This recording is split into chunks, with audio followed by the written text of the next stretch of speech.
Muhammad sallallahu alaihi wasallam mendapatkan undangan dari Allah Subhanahu wa taala sebagaimana disebutkan dalam Quran surah Al-Isra ayat 1. Allah berfirman,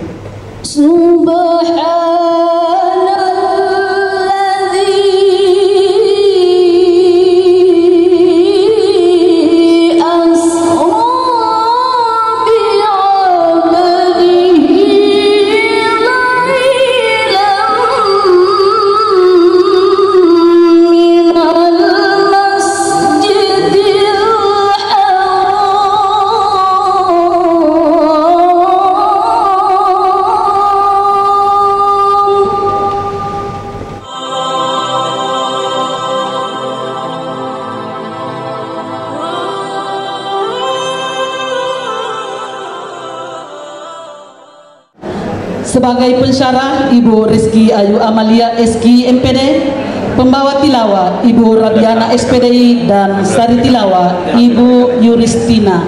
Kepada Ibu dengan hormat diserahkan.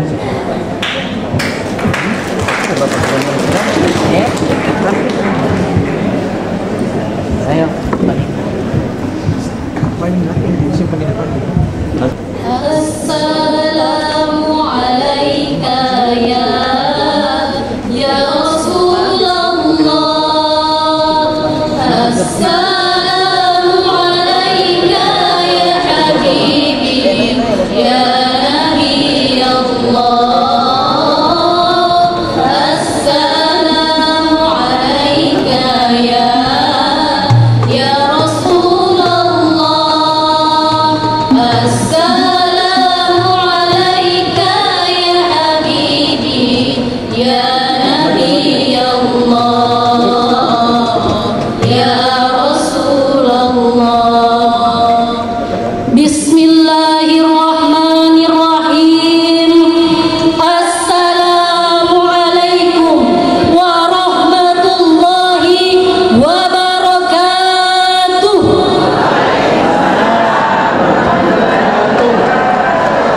Innal hamdalillah nahmaduhu wa nasta'inuhu wa nastaghfir wa na'udzu billahi min syururi anfusina wa min sayyiati a'malina. May yahdihillahu fala mudhillalah wa may yudlil fala hadiyalah. Asyhadu an la ilaha illallah wahdahu la syarikalah wa asyhadu anna Muhammadan abduhu wa rasuluh. Amma ba'd. Maha Agung Allah Subhanahu wa ta'ala yang menciptakan manusia sebagai khalifah, maha bijaksana Allah Subhanahu wa ta'ala yang menetapkan bahwa umat Rasulullah adalah sebaik-baik umat. Allah maha pengasih tak pilih kasih, Allah maha penyayang tak pandang sayang. Demikian pula kita ketahui bahwa agama Islam ini tersebar bukan karena tiupan angin dari timur ke barat, utara ke selatan, melainkan berkat perjuangan Rasulullah sallallahu alaihi wasallam. Oleh karena itu, marilah kita kirimkan salawat dan salam kepada junjungan Nabi besar kita Muhammad sallallahu alaihi wasallam, Nabi yang merobek-robek bendera kejahiliaan dan menaikkan panji-panji kebenaran. Hadirin hadirat rahimakumullah, orang-orang senang melihatnya karena ia sopan, bersih, jujur. Karena ayah dan ibunya meninggal dunia, orang-orang kasihan padanya. Karena kesenangan orang padanya, ia diberikan gelar yang belum pernah diberikan kepada siapapun. Gelar itu bernama Al-Amin, orang yang layak dipercaya. Dia layak karena dipercaya. Al-Amin berasal dari kata alif, mim, dan nun. Seakar kata dengan amanah, seakar kata pula dengan iman yang bermakna percaya. Dia adalah orang yang layak dipercaya karena mampu amanah. Kapankah kebencian itu datang? Ketika dia mengumpulkan orang-orang di Bukit Sofa lalu mengatakan, andaikan kukatakan padamu bahwa di balik bukit ini ada sekumpulan pasukan berkuda yang hendak menyerang kita, apakah yang engkau katakan? Sodakna, kami percaya. Andaikan kukatakan padamu bahwa aku adalah utusan Allah, apakah kalian percaya?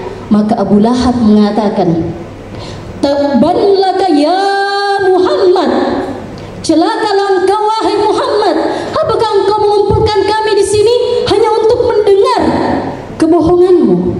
Muhammad terdiam, lalu Allah Subhanahu wa taala membelanya, maka turunlah Quran surah Al-Lahab ayat 1 sampai dengan 5.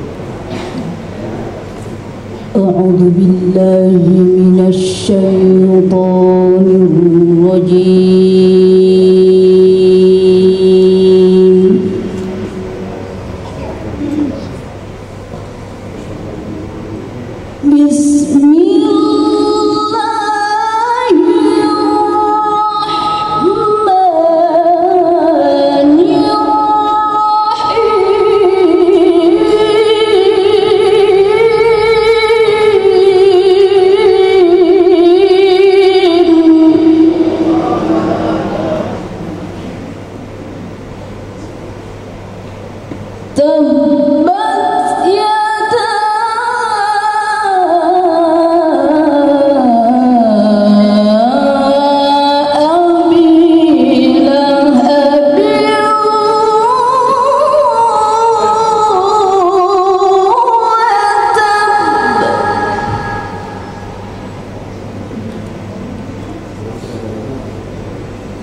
Aku berlindung kepada Allah dari godaan syaitan yang terkutuk dengan menyebut nama Allah yang Maha Pengasih lagi Maha Penyayang.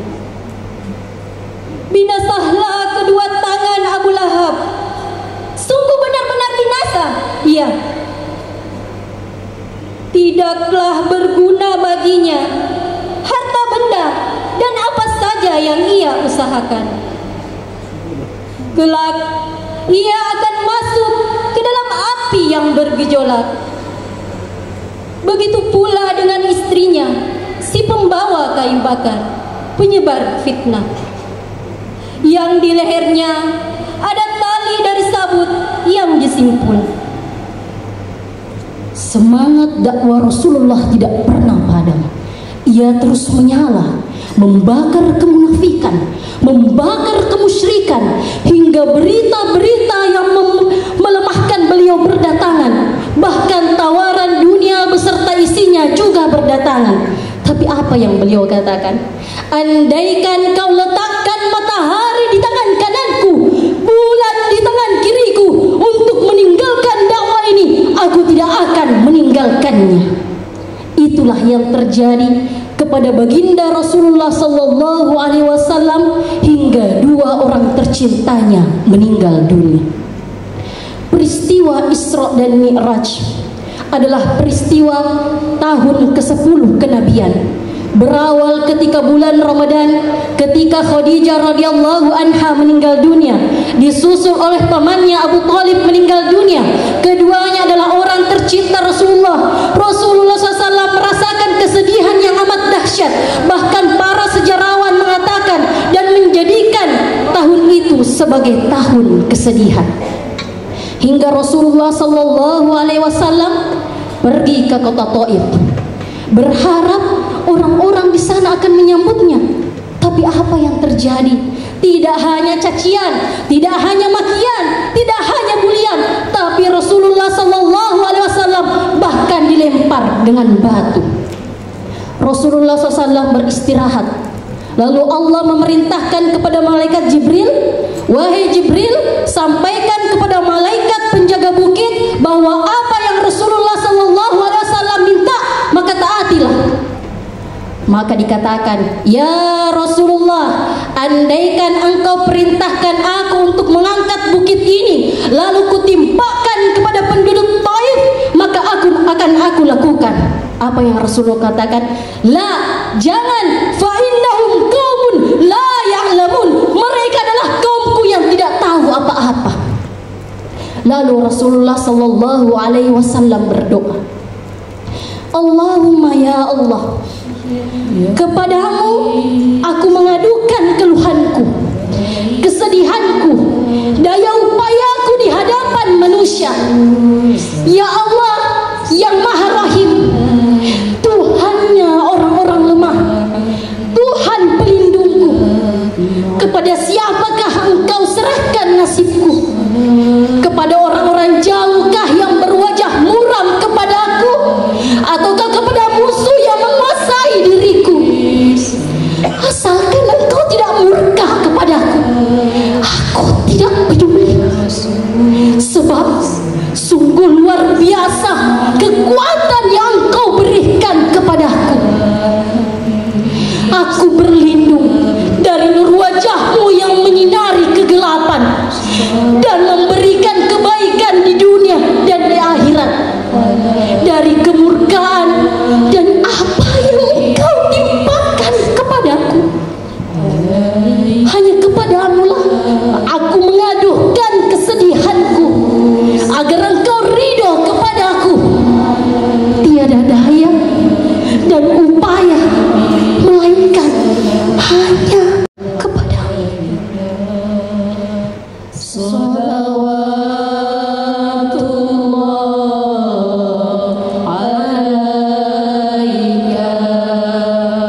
Doa inilah yang kemudian menggetarkan arasy dan menjadi peristiwa penting di mana Rasulullah SAW mendapatkan undangan langsung dari Allah Subhanahu wa taala untuk menjalankan Isra dan Mi'raj.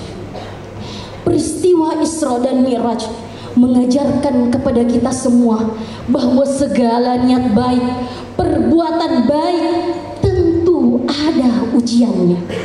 Muhammad sallallahu alaihi wasallam mendapatkan undangan dari Allah Subhanahu wa taala sebagaimana disebutkan dalam Quran surah Al-Isra ayat 1. Allah berfirman,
Allah yang telah kami berkahi sekelilingnya.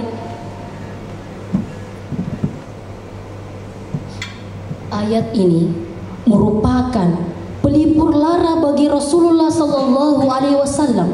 Seolah-olah Allah mengatakan, selama ini dia hanya didengar, nabi-nabi hanya didengar, malaikat hanya didengar, azab kubur hanya didengar, neraka hanya didengar, surga hanya didengar. Hari ini kami perlihatkan kepadamu tanda-tanda kebesaran Allah. Jangan bersedih ketika orang-orang mendustakanmu. Jangan bersedih karena orang-orang menolakmu. Jangan bersedih ketika orang mencacimu. Jangan bersedih karena orang menjauhimu. Karena itu pertanda bahwa Allah akan mengangkat derajatmu. Allah berharap agar hatimu berkeping-keping, agar tak ada lagi makhluk dalam hatimu, hanya Allah dalam hatimu.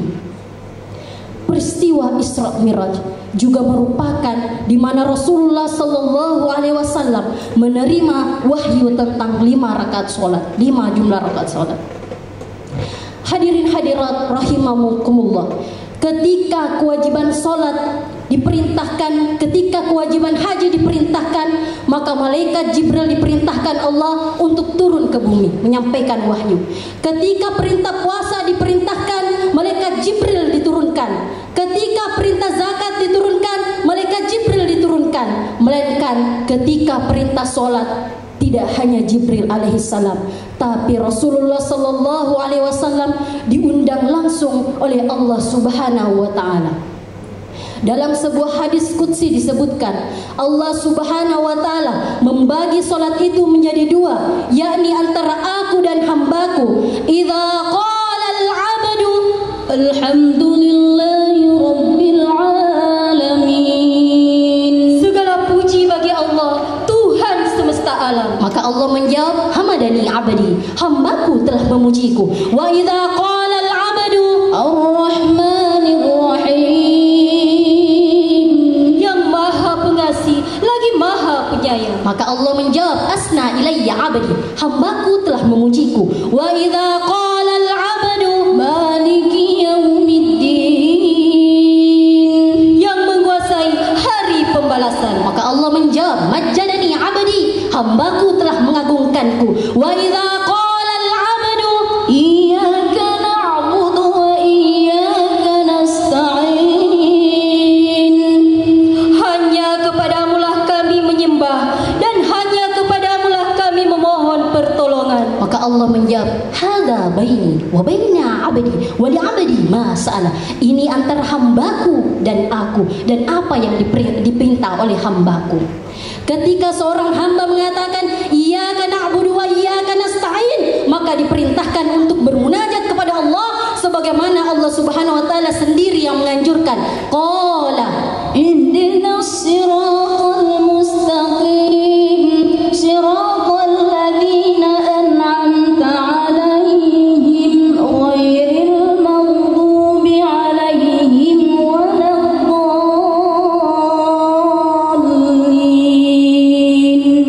Tunjukilah kami jalan yang lurus, yaitu jalan orang-orang yang telah Engkau beri nikmat kepada mereka, bukan jalan orang-orang yang Kau murkai, bukan pula jalan orang-orang yang sesat.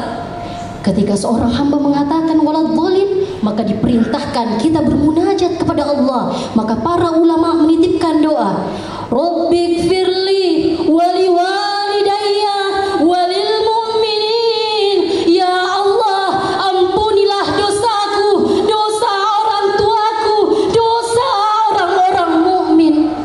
Dan ketika imam mengatakan